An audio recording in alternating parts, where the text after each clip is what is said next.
بسم اللہ الرحمن الرحیم۔ شروع اللہ کے نام سے جو بڑا مہربان نہایت رحم والا ہے۔ السلام علیکم ورحمۃ اللہ وبرکاتہ۔ اسلامک سینٹر چینل میں خوش آمدید۔ ویورز، یہ اسلامک چینل ہے۔ اس چینل پہ آپ کو اسلام کی ہسٹری کے بارے میں ساری ڈیٹیلز ملتی ہیں، سارے واقعات ملتے ہیں۔ تو ویڈیو دیکھنے سے پہلے آپ چینل کو سبسکرائب ضرور کیا کریں، اس سے آپ کے علم میں اضافہ ہوتا ہے اور چینل کو سپورٹ ملتی ہے۔ تو ویورز، اگر ابھی تک آپ نے چینل کو سبسکرائب نہیں کیا تو جلدی سے سب سے پہلے اس کو سبسکرائب کر لیں اور بیل آئیکن کو بھی پریس کر لیں۔ تو ویورز، چلتے ہیں ویڈیو کی طرف۔ آج کی ویڈیو ہے حضرت یونس علیہ السلام کے بارے میں۔ اس میں آپ کو حضرت یونس علیہ السلام کے واقعات کے بارے میں بتایا جائے گا کہ حضرت یونس علیہ السلام کس قوم کی طرف اتارے گئے اور ان کے ساتھ کیا کیا واقعات پیش آئے۔ حضرت یونس علیہ السلام کی عمر 28 سال کی تھی کہ اللہ تعالیٰ نے ان کو منصب نبوت پر سرفراز فرمایا اور اہل نینوا کی رشد و ہدایت کے لیے مامور کیا۔ یونس علیہ السلام ایک عرصہ تک ان کو تبلیغ فرماتے اور توحید کی دعوت دیتے رہے، مگر انہوں نے اعلان حق پر کان نہ دھرا اور تمردد سرکشی کے ساتھ شرک و کفر پر اصرار کیے رہے اور گزشتہ نافرمان قوموں کی طرح خدا کے سچے پیغمبر کی دعوت حق کا ٹھٹھا کرتے اور مذاق اڑاتے رہے۔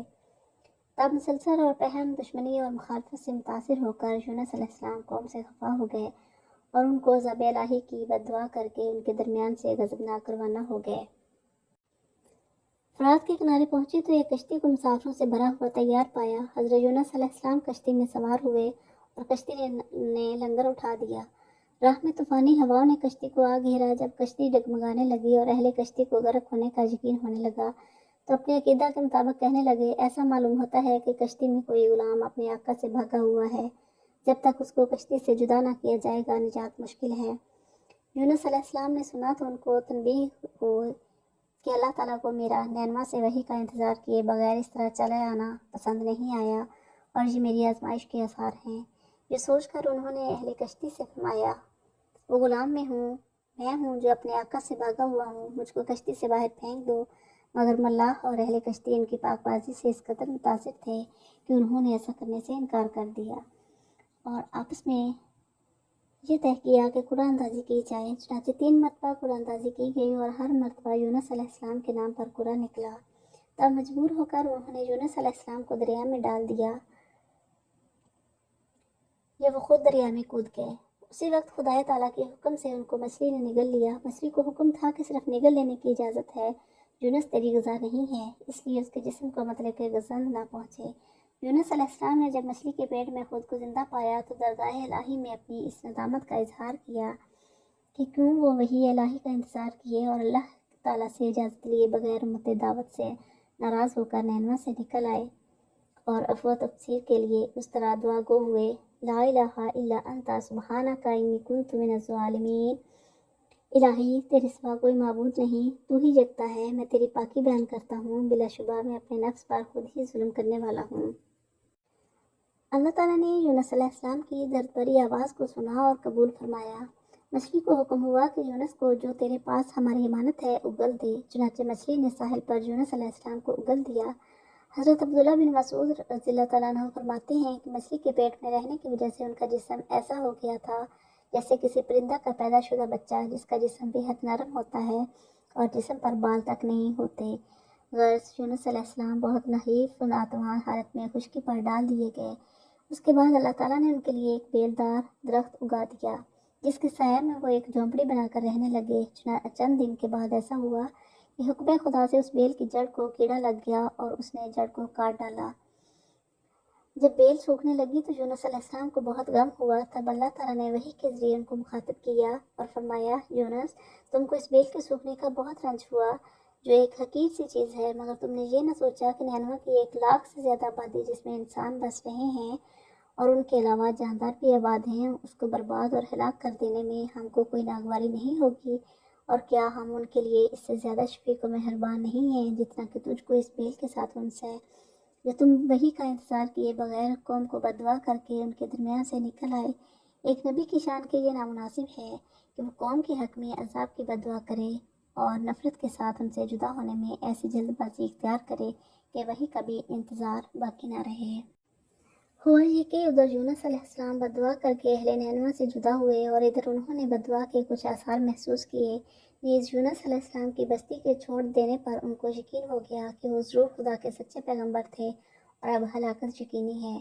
تبھی تو یونس علیہ السلام ہم سے جدا ہو گئے۔ یہ سوچ کر فوراً بادشاہ سے لے کر رعایا تک سب کے دل خوف و دہشت سے کانپ اٹھے اور یونس علیہ السلام کو تلاش کرنے لگے کہ ان کے ہاتھ پر اسلام کی بیعت کریں، اور ساتھ ہی سب خدا تعالیٰ کی درگاہ میں توبہ و استغفار کرنے لگے اور ہر قسم کے گناہوں سے کنارہ کش ہو کر آبادی سے باہر میدان میں نکل آئے، حتیٰ کہ چپایوں کو بھی ساتھ لے آئے اور بچوں کو ماؤں سے جدا کر دیا، اور اس طرح دنیاوی علائق سے کٹ کر درگاہ الہی میں گریہ زاری کرتے اور متفقہ آواز سے یہ اقرار کرتے: ربنا آمنا بما جاء بی یونس، پروردگار، یونس تیرا جو پیغام ہمارے پاس لے کر آئے تھے ہم اس کی تصدیق کرتے اور اس پر ایمان لاتے ہیں۔ آخرکار اللہ تعالیٰ نے ان کی توبہ قبول فرمائی، ان کو دولت ایمان سے نوازا اور ان کو عذاب سے محفوظ کر دیا۔ بہرحال حضرت یونس علیہ السلام کو اب دوبارہ حکم ہوا کہ وہ نینوا جائیں اور قوم میں رہ کر ان کی رہنمائی فرمائیں، تاکہ خدا کی اس قدر کثیر مخلوق ان کے فیض سے محروم نہ رہے۔ چنانچہ یونس علیہ السلام نے اس حکم کو امتثال کیا اور نینوا میں واپس تشریف لے آئے۔ قوم نے جب ان کو دیکھا تو بے حد مسرت و خوشی کا اظہار کیا اور ان کی رہنمائی میں دین و دنیا کی کامرانی حاصل کرتی رہی۔ قرآن پاک میں اللہ تعالیٰ فرماتے ہیں: پھر کیوں ایسا نہ ہوا کہ قوم یونس کی بستی کے سوا اور کوئی بستی نہ نکلی کہ نزول عذاب سے پہلے یقین کر لیتی اور ایمان کی برکتوں سے فائدہ اٹھاتی۔ یونس کی قوم جب ایمان لے آئی تو ہم نے رسوائی کا وہ عذاب ان پر سے ٹال دیا جو دنیا کی زندگی میں پیش آنے والا تھا، اور ایک خاص مدت تک سر و سامان زندگی سے بہرہ مند ہونے کی مہلت دے دی۔ ایک اور جگہ ارشاد فرمایا: اور ذوالنون، یونس کا معاملہ یاد کرو جب ایسا ہوا تھا کہ وہ راہ حق میں خشمناک ہو کر چلا گیا، پھر اس نے خیال کیا کہ ہم اس کو تنگی یعنی آزمائش میں نہیں ڈالیں گے، تو پھر جب اس کو آزمائش کی تنگی نے آ گھیرا تو اس نے مچھلی کے پیٹ میں اور دریا کی گہرائی تاریکیوں میں پکارا: خدایا تیرے سوا کوئی معبود نہیں، تیرے لیے ہر طرح کی پاکی ہے، حقیقت یہ ہے کہ میں نے اپنے اوپر بڑا ہی ظلم کیا۔ تب ہم نے اس کی دعا قبول کی اور اسے غمگینی سے نجات دی، اور ہم اس طرح ایمان والوں کو نجات دیا کرتے ہیں۔ ایک اور جگہ پر اللہ تعالیٰ ارشاد فرماتے ہیں: اور بے شک یونس پیغمبروں میں سے تھا، اور وہ واقعہ یاد کرو جب کہ وہ بھری ہوئی کشتی کی جانب بھاگا، اور جب کشتی والوں نے غرق ہونے کے خوف سے کوڑا ڈالا تو دریا میں ڈالے جانے کے لیے اس کا نام نکلا، پھر نکل گئی اس کو مچھلی، اور وہ اللہ کے نزدیک قوم کے پاس سے بھاگ آنے پر قابل ملامت تھا۔ پس اگرچہ بات نہ ہوتی تو وہ خدا کی پاکی بیان کرنے والوں میں سے تھا تو مچھلی کے پیٹ میں قیامت تک رہتا۔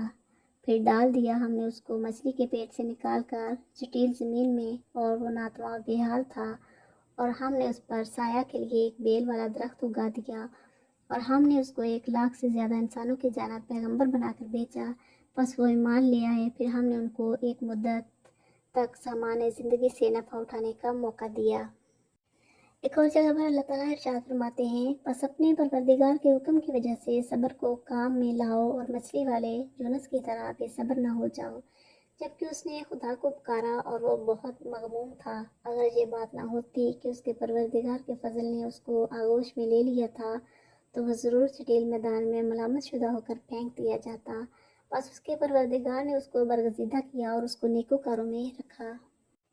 حضرت یونس علیہ السلام کو عراق کے مشہور و معروف مقام نینوا کے باشندوں کی ہدایت کے لیے بھیجا گیا تھا۔ نینوا اشوری حکومت کا پائے گاہ اور موصل کے علاقہ کا مرکزی شہر تھا۔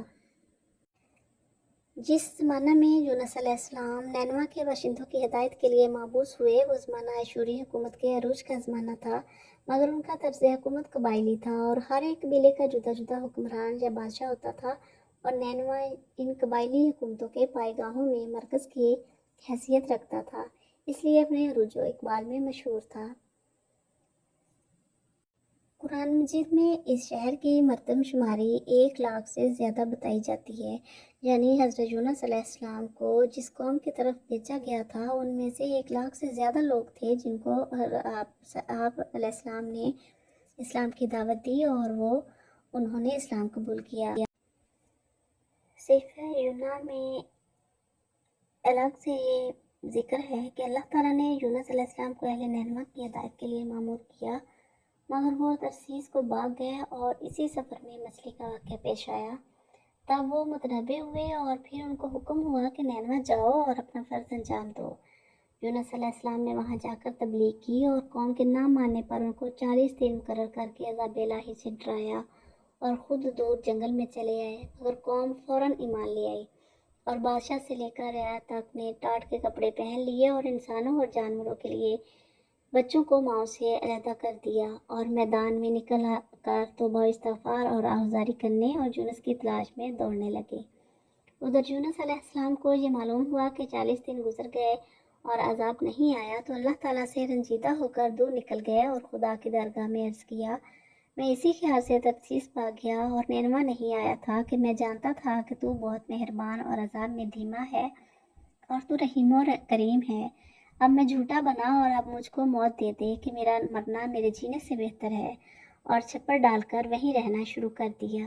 اللہ تعالیٰ نے سایہ کے لیے رینڈی کا بیلدار درخت اگا دیا جس کو دیکھ کر یونس علیہ السلام بہت خوش ہوئے۔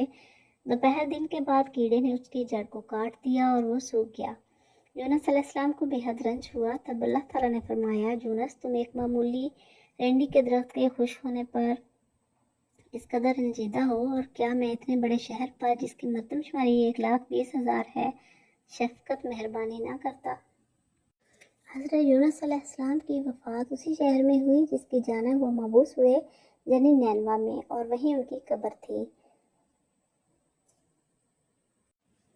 اور عبدالوہاب نجار کہتے ہیں کہ فلسطین کے علاقہ میں جو مشہور شہر خلیل ہے اس کے قریب ایک بستی حلحول کے نام سے معروف ہے، اس میں ایک قبر ہے جس کو یونس علیہ السلام کی قبر بتایا جاتا ہے، اور اسی قبر کے قریب دوسری قبر ہے اور اس کے متعلق یہ کہا جاتا ہے کہ یہ یونس علیہ السلام کے والد متی کی قبر ہے۔ حضرت یونس علیہ السلام دوبارہ نینوا تشریف لے آئے اور انہوں نے اپنی قوم کے اندر ہی زندگی گزار دی، لہٰذا قرین ثواب یہی معلوم ہے کہ ان کا انتقال نینوا میں ہی ہوا اور وہیں ان کی قبر ہے۔ تو ویورز، یہ تھا حضرت یونس علیہ السلام کی زندگی کا واقعہ کہ ان کے ساتھ کیا کیا واقعہ پیش آیا، وہ کس طریقے سے دریا میں ڈالے گئے اور مچھلی کے پیٹ میں کتنا عرصہ رہے، اور پھر مچھلی نے کیسے ان کو باہر اگل دیا۔ تو ویڈیو پسند آئے تو لائک اور شیئر ضرور کریں اور ساتھ ساتھ بیل آئیکن کو بھی پریس کریں تاکہ ہر آنے والی ویڈیو کا نوٹیفیکیشن آپ تک پہنچ سکے۔ اور اگر چینل پر نئے ہیں تو چینل کو سبسکرائب ضرور کر لیں۔ تو ملتے ہیں نیکسٹ ویڈیو میں کسی اور نبی کے واقعے کے ساتھ، تب تک کے لیے اللہ حافظ۔